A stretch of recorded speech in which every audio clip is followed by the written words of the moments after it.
Good day kabayan, another bank foreclosed property, another day. Isa ka ba sa naghahanap ng murang duplex house and lot dito sa may Imus, Cavite?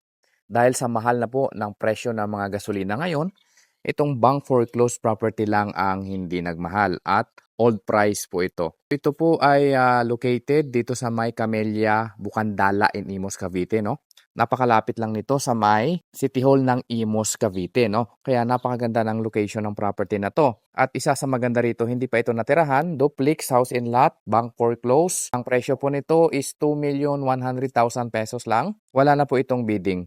So kung makikita nyo po, maganda pa yung itsura ng property, no? Ang lot area natin dito is 66 square meter and the floor area of 40 square meter. 2 bedroom, 1 toilet and bath. Murang-mura na po ito sa Imus, no, sa location niya. Dahil mahal na po ang presyuhan dito sa Imus ngayon, nasa 5 million na yung mga house and lot, no. Kung makikita nyo po ay wala siyang parking, pero kung may sasakyan ka, dito ka mag-park ng sasakyan mo. So, kasya lang dito ang e-bike at saka motor, no. So, ang property line natin ay magsisimula po yan dyan hanggang dito po.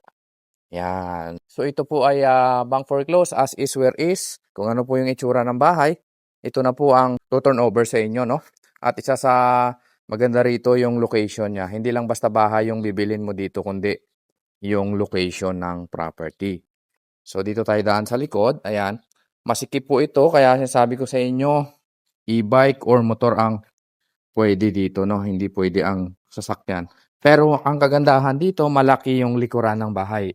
Ito po, pwede pa kayong magpa-extend. Malaki ito, 66 square meter. 'Di ba? Pwede kayong magpagawa pa ng isa pang unit dito sa likuran kung gusto ninyo. Dahil malaki yung likod. Ang loob naman ng bahay, pasukin natin. So ito po ay bare. Walang tiles. Ayan. Kayo na yung magpapalagay ng tiles. So hindi pa ito natirahan. Merong toilet and bath dito sa baba. Ito yung itsura niya.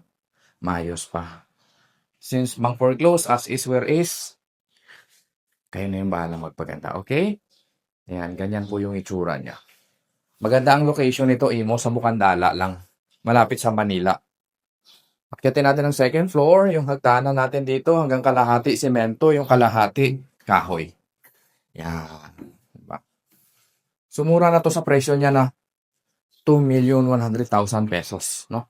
Pag bumili kayo ngayon dito sa developer, nasa 5 million na ito. Ito yung bedroom number 1. Ayan. Maayos pa naman. So kung isa lang yung anak ninyo, may sarili siyang kwarto. Ito yung parang masters niya. Ayan. So gaya po ng sinabi ko, pwede nyo pong ipa-extend ito. Kung gusto niyo kasi malaki yung likuran niya. At bawal po ito sa Masela, no? Kasi wala tayong parking.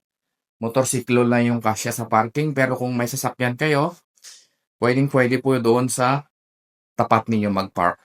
So wala na itong bidding, 2.1 million pesos, 20% spot down payment, 80% bank loan up to 20 years. Kung gusto niyo mag-inquire sa property na to, kontakin niyo lang po ako.